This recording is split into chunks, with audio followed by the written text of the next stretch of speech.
საქართველოს პარლამენტის თავმჯდომარე მოამბის სტუმარია დავით უსუფაშვილი ყველა აქტუალურ კითხვას უპასუხებს. ჩვენ გვაქვს მცდელობა და ველოდებით პასუხებს როგორც მოსმენების პოლიტიკაზე, ასევე კოალიციის შესაძლო დაშლაზე და თავდაცვის საქმეზე. ბატონ დავით, საღამომშვიდობის. მადლობა, რომ ხართ ჩვენი გადაცემის სტუმარი. საკმაოდ დაძაბული და ხმაურიანი იყო გასული კვირა. იყო საუკეთესო გამოსავალი პრეზიდენტის ვეტო და შენიშვნების გათვალისწინება. გასულ კვირასაც შეეხება გვირდებით, რომ მომავალი კვირები არანაკლებ საინტერესო იქნება. წლის ბოლოა, პოლიტიკური ცხოვრება ძალიან აქტიურ ფაზაშია შესული, ამიტომ იქნება სერიოზული თემები, მათ შორის პარლამენტშიც. ჩვენ გასული კვირის განმავლობაში ყველაზე ხმაურიან თემად შერაცხული იქნა მოსმენების კანონპროექტთან დაკავშირებული საკითხი, უბრალოდ კომუნიკაციების შესახებ კანონის ცვლილებები.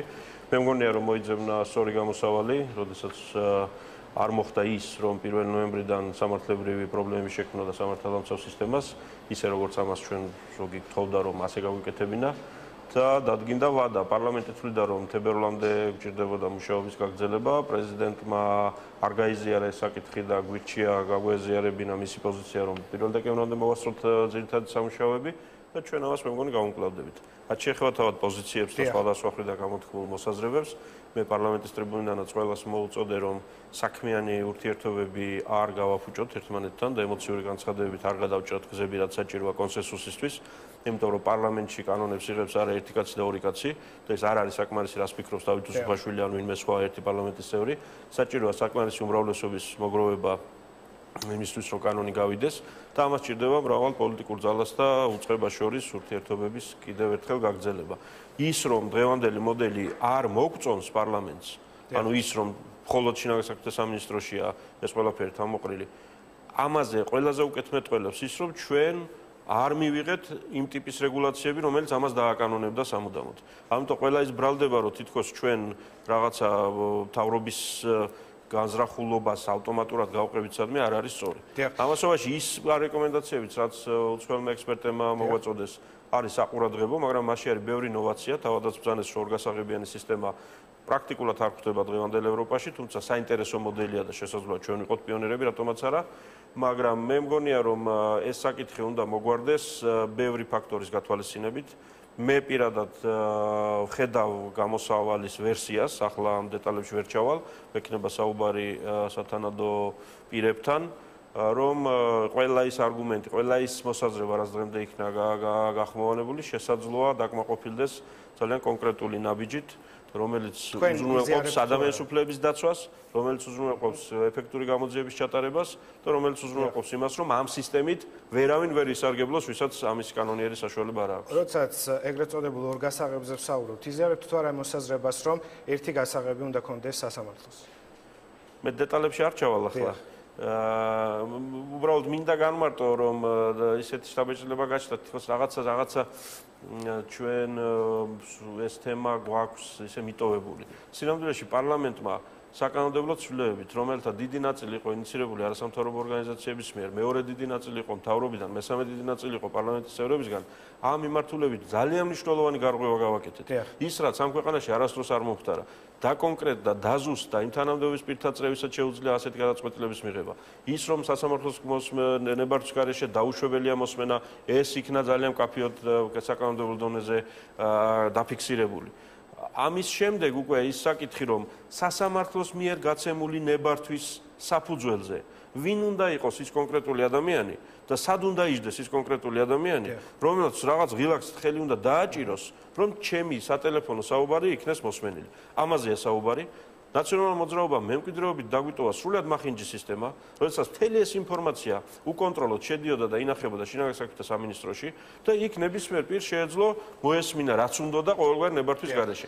ჩვენ ეს სისტემა პრაქტიკულად გავაუქმეთ, დარჩა ძალიან მნიშვნელოვანი გადაწყვეტილება, რომ ვინ იქნება ის ადამიანი, სად იქნება თავმოყრილი ეს ინფორმაცია და ამასაც გადავწყვეტ. რაც შეეხება მეორე გასაღები, მაინც და მაინც სასამართლოში თუ ადამიანის უფლებების დაცველთან თუ პერსონალური მონაცემების დამცველთან, ამას პრინციპული მნიშვნელობა არ აქვს, პრინციპული მნიშვნელობა აქვს იმას, რომ იმ სისტემას ჰქონდეს ნდობა. თქვენ ამბობთ, რომ სიღრმეებში არ ჩავალ, თუმცა ღარიბაშვილის განცხადება მინდა გაგახსენოთ, სახელმწიფო ეგრეთ წოდებულ გასაღებს ვერ ანდობს უცხო კომპანიებს. ამასთან დაკავშირებით როგორია თქვენი პოზიცია? მე ამასთან დაკავშირებით პოზიცია პარლამენტში გამოვთქვი, მე მივმართავ ყველას, ვინც ჩართულია ამ პროცესში რომ ესეთ საბოლოო დასკვნებისგან თავი შეიკავა. ანუ ეს ხო არ არის ერთგვარი აღიარება, რომ მას სურს გასაღები და ბერკეტი დარჩეს შინაგან საქმეთა სამინისტროს. რას ქვია აღიარება ბატონო პრემიერ-მინისტრმა ბრძანა, რომ მისი პოზიცია ეს არის, რომ უნდა დარჩეს სადაც არის, ვინაიდან ისინი ყველაზე სწორად და ეფექტურად გაუძღვებიან ამ საქმეს, ამასობაში მან ისიც თქვა, რომ უნდა გაიზარდოს მნიშვნელოვნად კონტროლის და მონიტორინგის მექანიზმები. მე ამ დებულებას სრულად არ და ვერ გავიზიარებდი. მე მგონია, რომ მონიტორინგის და კონტროლის მექანიზმები უნდა გაიზარდოს, რაც შეეხება ადგილსამყოფელს თავად ამ საინფორმაციო ბაზის და იმ ადამიანის კონკრეტულად ვინც სასამართლოს ნებართვის საფუძველზე რაღაც უნდა ჩართოს, ამაზე, როგორც გითხარით, მექნება ცოტა მოგვიანებით კონკრეტული მოსაზრებები. და კიდევ მეორე, ეს მნიშვნელოვანი იმიტომ არის, რომ იმ ვიღაცამ, რომელიც ამ პულტთან ზის, სასამართლოს ნებართვის გარეშე, ასევე არ ჩართოს სხვა ტელეფონები მოსმენაზე, ხო? ეს უნდა გამოვრიცხოთ. ამასობაში ისიც უნდა გამოვრიცხოთ, რომ სასამართლოს ნებართვა თუ უჭირავს ხელში გამომძიებელს, მას არავინ არ შეუქმნას პრობლემა ამ ინფორმაციის მიღებაში. და მესამე რამ უნდა გამოვრიცხოთ, რომ იმ პირებმა, რომელსაც არ ევალებათ, არ შეიძლება იცოდნენ, ვის უსმენენ და ვის არა, ამის შესახებ ინფორმაცია არ გაიტანონ სადმე. აი ამ სამივე მიზნის უზრუნველსაყოფად ჩვენ მოვძებნით სწორი მოდელს. ძალიან კარგი და მე მინდა ეს თემა ერთგვარად ამოვწურულოთ. პრეზიდენტის შენიშვნები, ანუ 102 დეპუტატიდან 96-მა დაუჭირა ამას მხარი. ეს იყო უბრალოდ კეთილი ნება თუ არ ქონდა ვეტოს დაძლევის შესაძლებლობა საპარლამენტო უმრავლესობას. მე მინდა გავიხსენო და საზოგადოებას გავახსენო, პრეზიდენტ სააკაშვილის პერიოდში ძალიან ბევრი ვეტოს დაძლევა მოახერხა პარლამენტმა. ამასობაში რამოდენიმე არ დავძლიეთ, იმიტომ რომ არ იყო დასაძლევი და ასე შემდეგ. საერთოდ კონსტიტუციური სისტემა ჩვენი დღევანდელი გულისხმობს იმას, რომ პრეზიდენტმა ზოგჯერ საკითხს შეიძლება დაადოს ვეტო და პარლამენტი ზოგჯერ გაიზიარებს ამას და ზოგჯერ არ გაიზიარებს.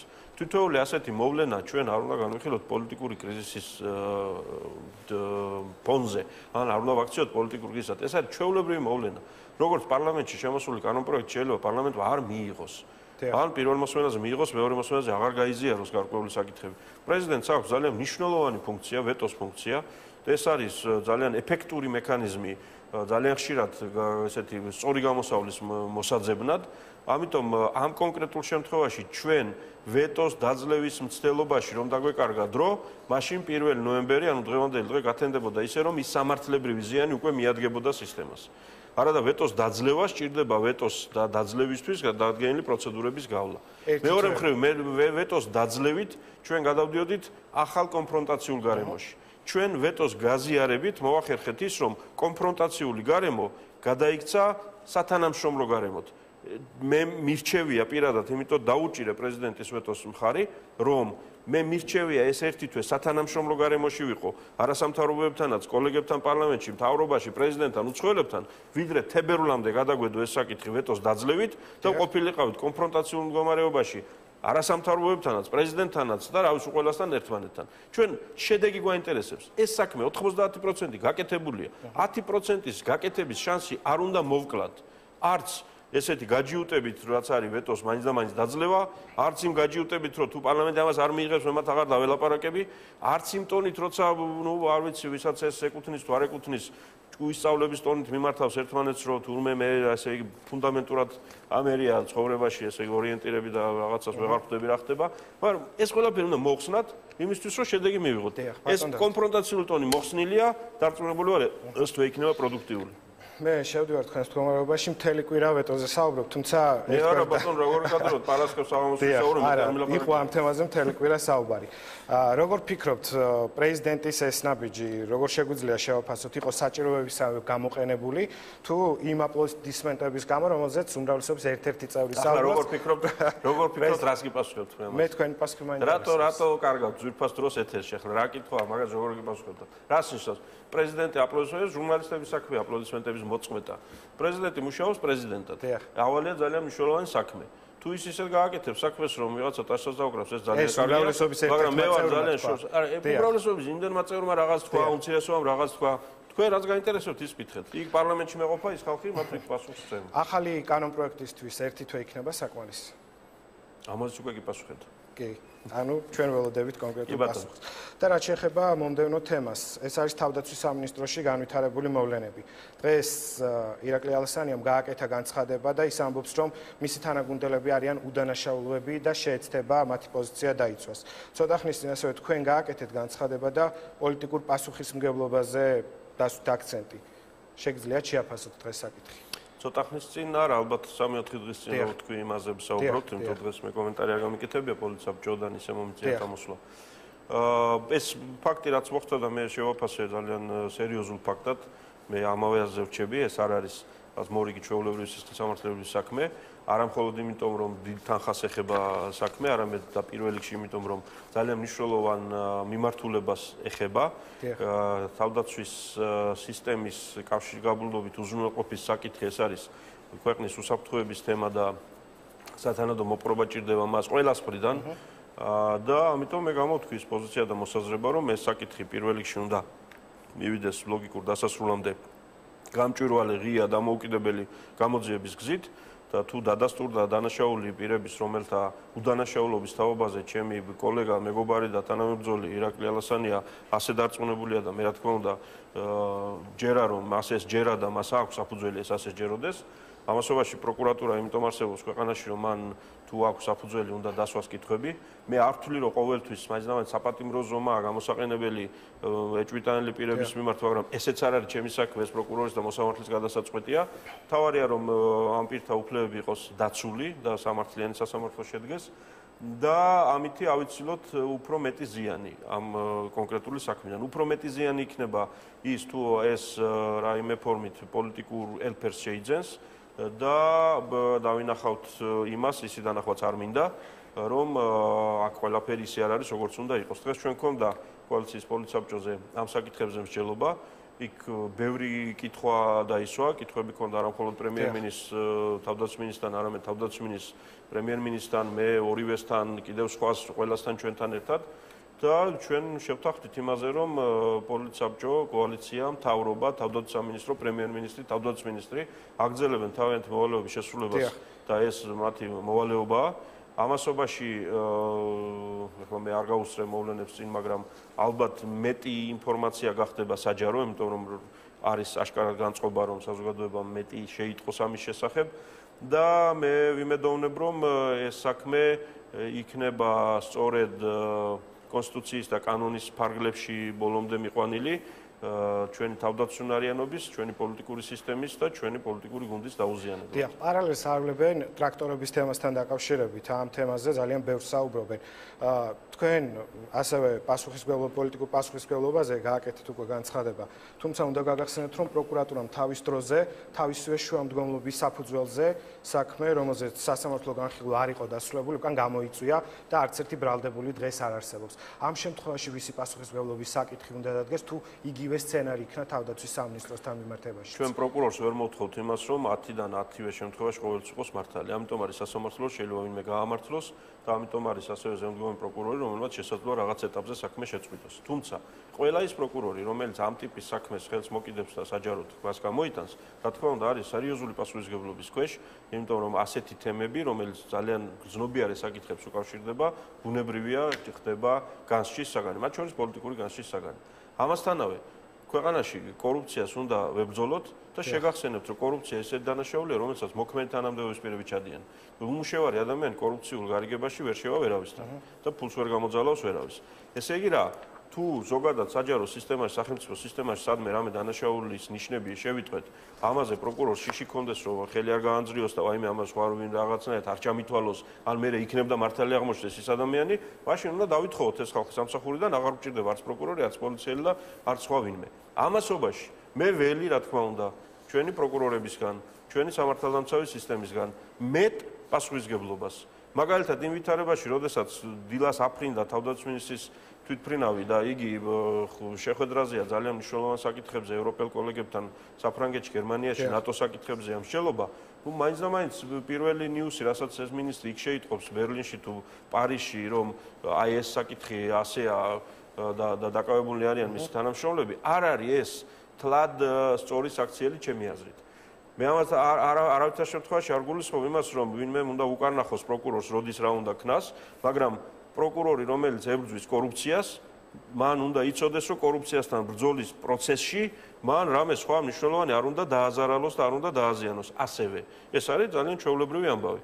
და ამ ტაქტიკა სტრატეგიის განხილვის პროცესშიც უნდა შევიდეს პროკურორი. მე არ მინდა დავიჯერო, რომ ვინმე სპეციალურად სწორედ ალასანია როცა გაფრინდა, მაშინ გამოიტანა ეს საკითხი საჯაროზე, არ ამგონია რომ სპეციალურად ასე იყო, თუმცა ის რომ გავითვალისწინოთ ამ ტიპის საკითხები და თავიდან ავიცილოთ ზედმეტი აჟიოტაჟები, რა თქმა უნდა, იქნება სწორი და კარგი. იმ მიზნის მისაღწევად, რაც აქვს გამოძიებას. ბატონ დავით, რაც შეეხება კოალიციას, ძალიან დიდი ხანია ჩამოყალიბების დღიდანვე დაიწყო ამაზე საუბარი, დაიშლება, არ დაიშლება და ასე შემდეგ. არჩევნებამდე პრაქტიკულად არის დარჩენილი 2 წელი. საპარლამენტო არჩევნებამდე ეს არის შესაძლებელი, იმიტომ რომ მომავალ კვირას თავისუფალი დემოკრატების ყრილობაა და ალასანია პარტიის თავმჯდომარედ ბრუნდება. ხო მე ცალკე არ წამომიღია თან ლექსიკონი, რომელშიც სიტყვა კოალიციას თუ ჩავხედავთ რა არის ეს. ნახავთ, რომ ეს არის გაერთიანება სხვადასხვა პოლიტიკური ძალების. რას ნიშნავს გაერთიანება სხვადასხვა პოლიტიკური ძალების? ეს პოლიტიკური ძალები ერთად შეიყანენ რაღაცის გასაკეთებლად. და არა იმისთვის, რომ ესე იგი სამი დღემჩიო შეფიცეს ერთმანეთს ცოლფრულ ურთიერთობები, რომელიც არასდროს არ დაიღლება, არ გაიღვევა და ასე შემდეგ. კოალიცია დროებითი მოვლენაა, მაგრამ ჩვენ განვაცხადეთ, რომ კოალიციაში შევედით ჩვენ რესპუბლიკელებმა. კოალიციაში გავერთიანდით 2016 წლის არჩევნების ჩათვლით პერიოდის ჰორიზონტით. და ეს ასე არის და ეს ასე იქნება ჩვენი მხრიდან რესპუბლიკელების მხრიდან. ამასთანავე, როდესაც საუბარია იმაზე, რომ აი კოალიციამ რას მიაღწია, რას ვერ მიაღწია, ჩვენ რესპუბლიკელებმა სულ წირი ხნის წინ საჯაროთაც ვთქვით ამის შესახებ და უფრო ადრე დაახლოებით ერთი თვის წინ კოალიციურ პარტნიორებს უფრო დეტალური საკმაოდ ვრცელი დოკუმენტით მივმართეთ, რომელშიც ჩამოვაყალიბეთ ჩვენი ხედვები სწორედ არჩევნებიდან 2 წლის შემდეგ და მომავალ არჩევნებამდე 2 წლით ადრე. და ჩვენი ხედვა ასეთია, რომ აქედან და ამ 2 წლის განმავლობაში არ დასახული ამოცანების წარმატებით მისაღწევად. უმუშევრობის შესამცირებლად, დასაქმების გასაზრდელად, ინვესტიციების მოსაზიდად, უსაფრთხოების გასაუმჯობესებლად, თვითმმართველობის გასაუმჯობესებლად, დასამკვიდრებლად, მედიის და პოლიტიკური თავისუფლების მეტად უზრუნველსაყოფად და ასე შემდეგ, რაც გვაქვს დასახული ამოცანები, ამ ყველაფერს სჭირდება თვისობრივად უკეთესი მუშაობა კოალიციის. თვისობრივად უკეთესი გულისხმება არა მხოლოდ თვისობრივად უკეთესად ხმა შეწყობილი, არამედ თვისობრივად ეფექტური. პარლამენტში, მთავრობაში, თვითმმართველობაში და ასე შემდეგ. ეს ერთი. მეორე, ჩვენ ვამბობთ, რომ ძალიან მნიშვნელოვანია, რომ ნაცმოძრაობის წარმომადგენელი ფიზიკური პირების ოთახებიდან გამოსვლის შემდეგ, რაც დატოვეს კაბინეტების სხვადასხვა უწყებებში. ამითი გვექნება ილუზია, რომ ის სისტემები უკვე კარგად ამუშავდნენ, იმიტომ რომ იქ შევიდა, თქვათ, ვინმე სხვა. სისტემური ინსტიტუციური ცვლილებებია საჭირო, რომლის გააზრება და რომლის აუცილებლობა კოალიციაში ნამდვილად არსებობს. მეტი დემოკრატიულობა კოალიციაში? კოალიციაში მეტი დემოკრატიულობა და მეტი განხილვა საკითხების წინსწრებად ყველა დონეზე. არჩეულიანია საკრებულოები, საკრებულოში კოალიციურ უმრავლესობა, კოალიციურ უმრავლესობაში შედიან კონკრეტული პირები, რომლებიც უნდა იყვნენ ჩახედული ამ კონკრეტულ საქმეებში. ჩვენ ავირჩიეთ პირდაპირ არჩევნებით მერები და გამგებლები. თვითმმართველობის განვითარებისკენ სერიოზული ნაბიჯი გადავდგით. მიუხედავად იმისა, რომ მე ქეთს ვიხრი ჩვენი გუბერნატორების ძალიან სერიოზული და ყოველდღიური 24 საათიანი შრომის წინაშე და ვიცი რა მძიმე უბანი აბარიათ მათ. ისიც ვიცი, რომ გუბერნატორი ეს არის ცენტრის წარმომადგენელი ადგილზე. ანუ მან უნდა უზრუნველყოს ცენტრალური პოლიტიკის გატარება ადგილზე, რაც ძალიან მნიშვნელოვანი საქმეა ქვეყნისთვის. მაგრამ ამასობაში არის მეორე პრიორიტეტი, რომ თვითმმართველობა სოფლის დონეზე, ქალაქის დონეზე, რაიონის დონეზე იმ ადამიანებს უნდა მიეცეთ მეტი საშუალება თვითონ მოიფიქრონ და გადაწყვიტონ საკითხები. ცოტა შეეშალოთ დღეს, ხვალ აღარ შეეშლებათ. მაგრამ თუ მათზე მუდმივი მეურვეობა იქნება, ან ცენტრიდან, ან სამართალდამცავი ორგანოებიდან, ან პოლიტიკური პარტიების წარმომადგენლებიდან, ვერასდროს ვერ მოხერხდება ის, რომ სოფელმა და ქალაქმა თავისი პრობლემების მოგვარება ისწავლოს და დაიწყოს. ესენია მოსაგვარებელი, ესენია გასაკეთებელი. არის კიდე სხვა თემები, რომელზეც საჯაროდ მე ჯერ არ და ვერ ვისაუბრებ, იმიტომ რომ გვაქვს გარკვეული პატარა კონფიდენციალური საკითხებიც. გეგმები გვაქვს, მე მაქვს იმედი გაგებისაც, ურთიერთგაგების კოალიციაში, თუმცა ამისთვის ძალიან კონკრეტული ნაბიჯებია გადასადგმელი, ეს ჰაერზე და რიტორიკით არ ხდება. იგივე კოალიციური პარტნიორობის უკეთ გამოვლენაა საჭირო იმ ტიპის საკითხების განხილვის დროსაც, რასაც წინა ბლოკში ვსაუბრობდით, თუ ამას წინათ ვსაუბრობდით. ბატონ დავით, კიდევ ერთი საკითხი, ესაა აფხაზეთის ეგრეთ წოდებული სამხედრო ანექსიის მცდელობა, რამდენად დროული და ადეკვატური რეაქცია მოჰყვა საქართველოს ხელისუფლების მხრიდან. იყო უშიშროების საბჭო, უსაფრთხოების საბჭო, გაიცა დავალებები. როგორია საერთაშორისო საზოგადოების რეაქცია, თქვენ საკმაოდ ხშირად გიწევთ ქვეყნის ფარგლებს გარეთ მოგზაურობა და შეხვედრები. ხელისუფლების რეაგირება იყო სრულიად დროული და სრულიად ადეკვატური. ჩვენ წინასწარ რამე აჟიოტაჟს ვერ ავტეხდით იმაზე, რაც ჯერ არ იყო გაცხადებული, ის რომ რუსეთს აფხაზეთი და ყოფილი სამხრეთ ოსეთი აქვს ოკუპირებული და დე ფაქტო მართავს ამ რეგიონებს, ეს სიახლე არავისთვის არ არის. რაც შეეხება კონკრეტულად ამ ეგრეთ წოდებული ხელშეკრულების პროექტს, რომელიც იქნა შეთავაზებული სოხუმისთვის, ამაზე მეორე მესამე დღესვე იყო სრულიად ადეკვატური რეაქცია პრემიერის მხრიდან, პრეზიდენტის მხრიდან, პარლამენტმა სპეციალური რეზოლუცია მიიღო, სადაც ყველაფერი ეს ჩავწერეთ და ავსახეთ. და დავსახეთ ძალიან კონკრეტული გეგმაც, რომელიც საგარეო საქმეთა სამინისტროს ხელმძღვანელობით მომზადდა და ხორციელდება მთელ მსოფლიოში. ჩვენც პარლამენტი, მე პირადად, სად ჩართული ვარ ამ საქმეში. სწორედ ამიტომ იმ დროს, როდესაც საქართველოში თბილისში უშიშროების საბჭოს ხდომა იმართებოდა, მე გახდით ბელგიაში, სადაც ვისარგებლე იმ ღონისძიებით, რაც ეძღვნებოდა პირველი მსოფლიო ომის დაწყების 100 წლის თავს და იქ ხო ცერემონია ამ საკითხზე, მაგრამ ამ ცერემონიაზე მოპატიჟებული იყვნენ მსოფლიო ლიდერები. გერმანიის კანცლერი ქალბატონი ანგელა მერკელი ბრძანდებოდა ერთ-ერთი მთავარ სტუმრად და მე სწორედ ახლა რამოდენიმე დღის წინ იქიდან დავბრუნდი.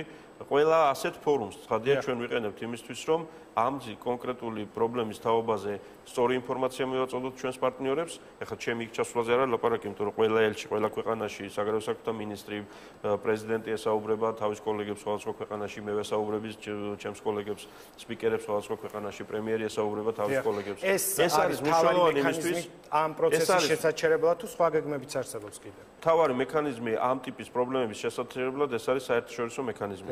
ეს არის მთავარი მექანიზმი, ჩვენ იარაღით ამას წინ ვერ აღუდგებით. ძალიან მნიშვნელოვანია თავად მოსახლეობის განწყობები აფხაზეთში და ცხინვალში, მაგრამ ჩვენ ვიცით, რომ მათი თავისუფლების ხარისხი თუ ინფორმირების ხარისხი არ არის ადეკვატური იმისთვის, რომ ამ ტიპის საფრთხეებს გაუმკლავდეს. ამიტომ ჩვენი რეაგირების მექანიზმები ჩემი აზრით არის აბსოლუტურად სწორი და გამართული საერთაშორისო ორგანიზაციებში და საერთაშორისო საზოგადოების წინაშეც, მაგრამ ცხადია ჩვენ უნდა გავითვალისწინოს ის ძალიან მძიმე ფონი, რაც დღეს არსებობს. არათუ ამ ტიპის ხელშეკრულებებზე ხელმოწერა ფიზიკურად რუსეთის შეერაღებული ძალების შესვლა ყირიმის ტერიტორიაზე და მისი ანექსია და შემდგომ რუსეთის ტერიტორიად გამოცხადება, აი ამას ვერ შეუშალა დღეს ხელი საერთაშორისო საზოგადოებამ. აღარაფერს მომის რაც ხდება აღმოსავლეთ უკრაინაში. ამ ვითარებაში ვართ. ამიტომ ძალიან კარგად გამოზომილი და გააზრებული ნაბიჯების გადადგმა გმართებს. ამიტომ არ არის სწორი ჩვენი მხრიდან იმ ტიპის დემარშები, რომ აი აღარ დაველაპარაკებით კარასინს, აი აღარ გავაგზავნით ქართულ ღვინოს რუსეთში და ეს იქნება ბერკეტი, რომ რის გამოც რუსეთი ამისგან თავს შეიკავებს. ეს არ იქნება ბერკეტი. ბერკეტი არის სხვა, სამწუხაროდ ეს დღევანდელ მდგომარეობაში ასეა და ის გადაწყვეტილების მიღები ადამიანები და ის ადამიანები, რომლებსაც აქვთ ასე თუ ისეთი გავლენა რუსეთზე და მის ხელმძღვანელობაზე, მათი მეშვეობით უნდა მოხდეს ამ პროცესების მართვა. ამასობაში ჩვენ უნდა ვიყოთ მზად უარესისთვისაც. იმიტომ რომ ფაქტია, რომ აფხაზ მოსახლეობას, დღევანდელ მოსახლეობას აფხაზის ტერიტორიაზე ვინცა არ ყავს იმ ტიპის ხელისუფლება, რომელიც პირველ რიგში აფხაზეთზე იფიქრებდა და მერე რუსეთის დავალებას შეასრულებდა. იქ ცოტა სხვა პრობლემები და სხვა ვითარებაა. ამიტომ ამისთვისაც უნდა ვიყოთ ჩვენ. დიდი მადლობა და ბოლოს ისეთ რიტორიკულ შეკითხვას დავსვამ. New York Times-ში გამოქვეყნებულ წერილთან დაკავშირებით იყო ძალიან ბევრი აზრთა სხვადასხვაობა. პირადად თქვენ ხომ არ გაარკვიეთ რეალურად ვინ გადარიცხა, ვინ იყო ამ ფულის გადამხდელი. ფაქტია, რომ არ არის საბჭოთა რომ ამ ტიპის თემამ მოახერხა წერილის შინაარსის გადაფარვა შიდა სივრცეში, ქართულ მედიაში. მოამბემ ძალიან ბევრი ისაუბრა ამ წერილზე. მე გასაგებია მესმის, რომ პოლიტიკურმა ოპონენტებმა სწორედ საკმაოდ სერიოზული დრო დახარჯეს და რესურსი იმისთვის, რომ სწორედ აქეთ წასულიყო საქმე და ქართულ ხალხს ნაკლები გაეგო რა ეწერა იმ წერილში, მაგრამ ეს წერილი უფრო იყო სწორედ უცხოური აუდიტორიისთვის და მან საკმაოდ სერიოზული როლი შეასრულა ძალიან კონკრეტულ საკითხში და ერთადერთ საკითხში ამ წერილის თემა იყო ერთი თემა. არის თუ არა ბიძინა ივანიშვილი რუსეთის გეგმების შემსრულებელი საქართველოში. რასაც ყოფილი პრეზიდენტი სააკაშვილი და მისი გუნდი იყენებენ თავარ არგუმენტად, როდესაც ისინი შედიან ამა თუ იმ კაბინეტებში ევროპასა და ამერიკაში, რომ აი რუსეთია და ისინი მერჩიან. ამ წერილში ამიტომ გამოვიდა ეს წერილი საკმაოდ ესეთი ვრცელი, იმიტომ რომ მე შევეცადე სწორედ ფაქტების აღნუსხვას იქ, რომ სინამდვილეში რა ხდებოდა. სინამდვილეში ვინ იყო ეს ადამიანი, ვინც მიხეილ სააკაშვილს და მის გუნდს პრაქტიკულად ასაზრდოებდა ხელისუფლებაში მოსვლიდან პირველი 3-4 წლის განმავლობაში. ანუ ვინ იყო ეს ადამიანი, ვინც სწორედ საქართველოს ჯარების და შეერაღებული ძალების მოდერნიზაციას უწყობდა ხელს ნატოს სტანდარტებთან მისაახლოებლად. შეასრულა მიზანი.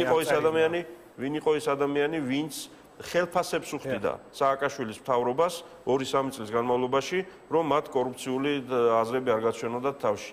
ანუ ეს ადამიანი იყო ბიძინა ივანიშვილი და ამაზე თქმა იმისი, რომ ის არის რუსეთის გეგმის შემსრულებელი, მაშინ მე დავსვი ეს რიტორიკული კითხვა, რა თქმა უნდა. მაშინ იქნებ თქვა თუ რუსეთის გეგმების შემსრულებელმა ივანიშვილმა უზრუნველყო სააკაშვილის წასვლა პოსტიდან, მაშინ რა ვთქვათ სააკაშვილის მოსვლაზე ხელისუფლებაში. როდესაც ერთი და იგივე ივანოვი ორჯერ ჩამოვიდა საქართველოში, ერთხელ 2003 წლის ნოემბერში თბილისში, მეორედ მაისში ბათუმში, იმ დროს, როდესაც შევარნაძე და აბაშიძე იყო გასაცილებელი, სადაც მათი ადგილი იყო.